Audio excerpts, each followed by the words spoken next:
Hi and welcome back to EK sitting in the dark in the middle of the day.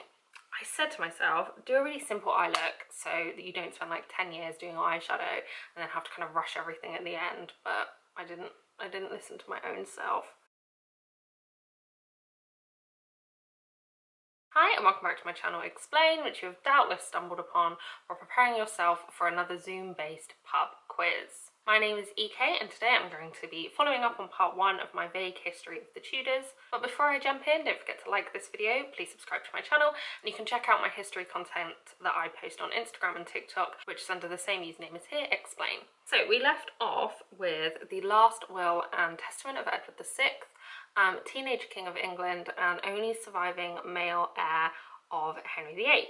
Edward and his councillors are resolutely Protestant, and their regime has kind of overseen an extension of Henry VIII's religious reformist policies. However, Edward's eldest half-sister Mary is Catholic, and as Edward has had no children, he knows that Mary will likely be succeeding him. So as Edward's doom seems somewhat imminent, he writes a will that sends the crown on a slight detour, skipping both of his half-sisters entirely in favour of a woman called Lady Jane Grey. So Jane is the granddaughter of Henry VIII's younger sister, Mary. Mary married Henry VIII's best friend, Charles Brandon, the Duke of Suffolk. She had married the King of France first, but he was a lot older than her and died really soon after the marriage. Charles and Mary have a daughter named Frances, and Frances goes on to have 3 daughters with her husband, a man called Henry Grey. So Jane and her 2 sisters, Catherine and Mary, who are all very well educated and Protestant, they have a claim, albeit quite a distant one, to the English throne, and Edward determines to substantiate it. Jane's mother, Frances Grey, was still alive at this point, and she would have had a slightly closer claim to the throne, but as far as I can tell, the reason Frances kind of got overlooked is because Jane's father-in-law was the one who was kind of pulling the strings with Edward, and it was his preference that his son would be the consort to the Queen, understandably. Jane's quite young, she's about 16 years old, but after Edward's death in July of 1553, her father and his allies, including Jane's husband, a man called Guildford Dudley, they declare her Queen of England and take her to the Tower of London to prepare for her coronation. However, Mary, Henry's eldest daughter, says, "No thank you, I will be having that throne, please." Oh, I'm sorry, but it ain't on. No, it's not on. No. And she rallies her supporters for a counter coup, and it works. It does kind of seem like Jane was a pawn in this scheme, but she did sign several documents as Jane the Queen, which is evidence enough to have her convicted of treason, which she is. It seems like Mary kind of wanted to spare her life, but in January 1554, Jane's father gets involved in a rebellion that's led by a man named Thomas Wyatt, a rebellion against Queen Mary. So in early 1554, Jane, her husband, and her father are all executed in the Tower of London. And it's kind of that theme that comes up over and over again in history and royal history, particularly the 16th century, where even if as an individual that person will support you, if they have a claim to your throne, other people might rally to them to have them replace you. So no matter what they do individually, they're always going to be a threat. So once Mary is kind of established as queen, one of her chief goals is to return England back to Rome and make it once more Roman Catholic. Unfortunately, for Mary, part and parcel of this goal is the brutal persecution of Protestants. Because of this, she gets the kind of deserved reputation as Bloody Mary. And like she did execute significant numbers of Protestants for heresy, you know, sometimes you like have to call a spade a spade. One of the biographical sources I was looking at was by a historian called, I think it's Anne Weichel, and she seemed to describe it as Mary's regime targeting high profile Protestants so that the masses would kind of fall into line with her religious policies. One of the bits Weichel says is, after executing the leaders, the government expanded its pursuit of heretics until about 290 individuals, largely from the lower classes in southeast England, had been executed by the end of her reign. That being said, I would encourage people to consider why it is that the only monarch to get this kind of bloody moniker is Mary, and she was also Catholic. England is now a Protestant country that has spent centuries whipping up virulent anti-Catholicism, often in order to kind of oppress and subjugate Ireland. So it's interesting that she's the one who gets this moniker, and it's Perhaps if things had turned out differently and today England was a Catholic country, we may look at her slightly more favourably. And her father, who has like a 33% execution rate for his wives, but he never gets the bloody Henry. Monica. So yeah. Just wanted to clarify quickly here. When I say about how if we were a Catholic country we might look upon her more favourably, I'm not being like, oh, if we were Catholic it'd be great that she burned all these Protestants. What I'm more referring to is how like Protestant history from her death to now has heavily influenced how we look at her today. So like John Fox's Book of Martyrs is one of the key texts in this that was a heavily Protestant like piece of propaganda essentially that held up people like Anne Boleyn as these martyrs of the Protestant faith. And so having that as like the basis for how this country views Catholicism, I think is influential from then to today. The success of Mary's reign is just generally quite contested. She has some very like visible catastrophes, notably losing Calais. Calais had been like the last kind of English foothold in France after the Hundred Years' War, but Mary loses it unfortunately. The biographer I mentioned earlier, Weichel, argues that she improved aspects of the English economy, but I think with any ruler, a lot of the debate on whether they were a good ruler or a bad ruler centres on which of those highs and lows were their fault as an individual ruler or were more dependent on other factors that were slightly less within their control. And one of kind of like the other more notable disasters in her reign, I think, falls into that latter category of it not necessarily being her fault, and that is her marriage to Philip II of Spain. King Philip II of Spain! Of Spain! Sorry. Philip is a cousin of Mary. Her mother was his great aunt, yes. And Mary actually spent a lot of her childhood betrothed to Philip II's father, Charles V. But because of the kind of patriarchal nature of society in Western Europe at this point, a female monarch always faced a whole set of issues in choosing a consort that a male monarch just never would. Women were expected to be subservient to their husbands, even queens. So in the eyes of contemporaries, her choice of consort was always going to be pretty impossible. The fear among the English nobles was that Philip would kind of muscle in on England. And he did influence aspects of England's policy, particularly its foreign policy at this point. But the other concern was that their children would end up inheriting both England and Spain, and it would be this kind of cross-continental mess. But they didn't need to worry about that in the end because Mary and Philip do not have any children together. And so when Mary dies in 1558, Philip just kind of fucks off back to Spain. He wasn't here, I don't think, a great deal anyway, because he had all of Spain and the Spanish Netherlands at this point, I think, to govern. But he just says, like, peace out, see ya, I'm gone. So who is left standing after all this? Well, it's Elizabeth. Elizabeth has lived through the execution of her mother, her and Mary's constant like disinheritance and then re-inheritance and then disinheritance again, falling in and out of their father's favour. Elizabeth has dealt with 4 stepmothers, the rule of both her half-brother and then her half-sister. Her half-sister's rule, as Elizabeth was a Protestant, put Elizabeth in hot water several times, where she was kind of like accused of basically plotting to usurp her sister. But now Elizabeth is the last one left to take the crown. In the last weeks of her life, Mary had kind of reluctantly accepted Elizabeth as her successor. She pleaded for her sister once again to convert to Catholicism, but maybe Elizabeth didn't really get the memo on that. And so in November of 1558, she succeeds her half-sister as England's first Protestant queen regnant. Perhaps unsurprisingly, given the marriages of her father and then the marriage of her half-sister, Elizabeth never gets married. She refuses to rule it out for most of her life, which allows her to keep the male courtiers in England on their toes and the European ambassadors always interested. She kind of swayed between maybe choosing this suitor or that. No, I'm not talking about that. I don't know shit about shit. I don't know what the fuck is going on with this eye look, but I'm kind of digging it. Simultaneously, Elizabeth cultivates this kind of persona of the Virgin Queen, after which the North American colony Virginia is named. She rules for over 40 years during what some historians kind of laud as this golden age of English history, immortalised in beautiful and symbolic portraiture and some of England's finest literary outputs. But to maintain this kind of narrow, unilateral version of the 17th century, you kind of have to overlook her reign's involvement in the early stages of colonisation, for example, which among other things underpinned the first centuries of England's Atlantic slave trade, which lasted until 1807, and then slavery itself continued within the British Empire until the 1830s.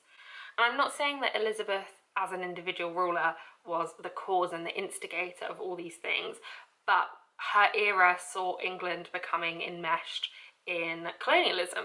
And I think it's important with all history that we engage in a nuanced way. So we have to look at the darker aspects, sometimes alongside the more palatable parts of history, and sometimes understanding that these darker aspects are what made those triumphs possible, and acknowledging that many Europeans at the time felt that the human cost of this was worth it. That the exploitation of one people's was a fair exchange for the prosperity that it might bring to them and their people. I think we have to accept the fact that the golden ages of some can be soaked in the blood of others. And this is certainly true in the early modern period, where global travel and trade routes are so bound up in colonial exploitation. That's, you know, that's a little bit like deep and less fun, but as a white person and a white historian, I have a responsibility to not shy away from these topics, even when they are difficult or maybe uncomfortable for me to engage in. Elizabeth rules for 44 years overall, and there are plenty of topics of interest. For example, the Spanish Armada of 1588, where Spain, under her former brother-in-law Philip II of Spain, attempts a naval invasion of England that is defeated. Elizabeth's religious settlement, which ended up as kind of the final sea change in England's Reformation and ultimately cemented Protestantism as the state religion. But imagine how tired we are. Imagine how tired we are of it. Also, we have Elizabeth's relationship with her favourites, such as Robert Dudley, Robert's first wife, Amy Robsart, who dies in like mysterious circumstances, and his second wife, Lettice Knowles, who had an ongoing rivalry with Elizabeth. We also have like the various intrigues of people like her spy master, Francis Walsingham, and one of her chief advisors, William Cecil. But as I have a keen interest in Scottish history, I will briefly elaborate on an oldie but a goodie, which is her relationship with her first cousin, once removed, Mary Stuart, Queen of Scots. Now, Mary will obviously be getting more than one video of her own, but I want to kind of lay out the facts of her life as they are relevant to Elizabeth's reign and then the situation after her death. Mary Stuart has a claim to the English throne via her paternal grandmother, Margaret Tudor, who was Henry VIII's older sister. Mary Stuart's second husband was called Henry, or Lord Darnley, and he was also a grandson of Margaret Tudor, making them first cousins. The chief factor that kind of dictated how the Liz-Mary conflict played out was religion. Mary was Catholic, but her kingdom, Scotland, was not, while Liz and England are both Protestant at this point. So the Catholic Church, and by consequence many Catholics in Europe at this point, reject Elizabeth as the Queen of England because of her religion. Compounding this, Elizabeth's mother is Anne Boleyn, and Elizabeth was born during a time when Henry VIII's first wife, Catherine of Aragon, was still alive. So with the Catholic Church not recognising the validity of Henry and Anne's marriage and maintaining that Henry was still married to Catherine of Aragon at this point, they see Elizabeth as wholly illegitimate. She is a bastard, essentially. So even if Mary and Elizabeth had kind of gone on better, Mary is always a theoretical threat. It's kind of like I said about Jane, where even if Mary said, you know, I'm never gonna usurp your throne, I promise, like I'm never gonna do anything to antagonise you, there's no reason that she couldn't be put up as the figurehead for people who did want to usurp and replace Elizabeth. Mary is about a decade younger than Elizabeth, and throughout her life, she is keen on securing the English throne, but she kind of promises that, like, I'm not going to usurp you, Elizabeth, but I would like to be named as your successor. I always find this a bit weird because, as I said, like, she's only a decade younger than Elizabeth, and at this point there was no reason to suggest that Elizabeth would never get married and have children. So I do find it kind of weird that Mary was so like, oh, name me your heir, when Elizabeth at this point could well have had children. I don't know. In 1566, her son, her only child, called James is born, and James's father is Henry Lord Darnley, but Henry gets murdered. But that's like, I don't want to spoil it for you, like when I do a topic on her. Shortly after the birth of her son James, Mary actually gets deposed by her Scottish nobles in favour of her infant son, and so Mary flees south to England to fall upon the mercy of her cousin. And Elizabeth isn't like, she doesn't want to endorse the deposition of like an ordained queen, an ordained monarch, but she knows that Mary is always going to pose a risk for her, especially when she's in England. And so Mary is kept for the next 20 years in luxurious captivity, but captivity nonetheless, at various kind of manors and mansions around England. Eventually, a scheme is uncovered by Elizabeth's advisors, a scheme that they may actually have put into place. But the point is, a scheme is discovered which seeks to assassinate Elizabeth and crown Mary instead. The evidence suggests that Mary was going to go along with this plot. So in 1587, Elizabeth finally, and probably with a fair amount of reluctance, has her cousin Mary executed at Fotheringay Castle. While this is going on, Mary and Darnley's son, James, who I mentioned earlier, has been ruling as James VI of Scotland. He is at this point in his early 20s and ruling as an adult monarch rather than as a child where people were essentially doing the hard work for him. James makes kind of like the appropriate noises of indignation at his mother's execution, but he kind of ultimately lets it slide because he, like his mother, is pretty interested in securing the succession of England. And what Mary sometimes lacked in common sense, James makes up for simply by staying alive and reasonably out of trouble. And when Elizabeth is nearing like her final days, at the very dawn of the 17th century, English courtiers are already secretly communicating with King James to quietly negotiate what was going to happen after Elizabeth's death. And so in 1603, when Elizabeth finally passes away at the age of 69, James VI of Scotland becomes James I of England, and in April of that year he travels south to take his place as the first Stuart King of England. And that's it. The Tudor dynasty is snuffed out after just 3 generations on the throne. Admittedly, James VI's claim does descend from the Tudors, from his great-great-grandfather Henry VII, but he is undoubtedly of the Stuart, now spelled with an exciting U, dynasty. I've never said it like that in my life before. Dynasty, Stuart dynasty. He's a Stuart. Incredibly, James has managed to achieve what medieval kings since Edward I had been attempting, the rule of both England and Scotland under a single crown. And James manages this all without a drop of blood being spilt. I mean, like, all he had to do was outlive this eccentric kind of spinster cousin that he'd never met. Dual monarchies are not unique in history. Scandinavia had one, which I think was Denmark, Norway and Sweden, and Spain and Portugal were united under the Spanish monarchy for part of this period, called the Iberian Union. And as you might have noticed, Scotland and England are still, if not united, then appendaged to one another. But the civil conflicts of the 17th century under the rule of James VI's son, Charles I, and then grandsons, Charles II and James VII, I think that demonstrates that this kind of lasting regnal union was not inevitable, and what ultimately became further incorporation under joint parliaments was never a sure thing. We kind of treat it as inevitable, given the lack of Tudor heirs and the situation today, but there are always alternate avenues that history could have gone down. And that's history, baby! So, in the 16th century, when looking at the Tudors and the events surrounding them, we have 4 monarchs, 7 royal consorts, 2 divorces, 1 failed coup d'etat, 2 reformations, 3 if you squint, and more executions than I can count, including that of 3.5 queens. There's a reason, as I said in the first video, that the Tudors get a lot of airtime. They are interesting, they are scandalous, they are the Kardashians of their century, but at the same time I think it's important that we mention that these events and salacious details are entirely non-fiction, and they dictated the material existences of millions of people over just less than 120 years. And that's the Tudors.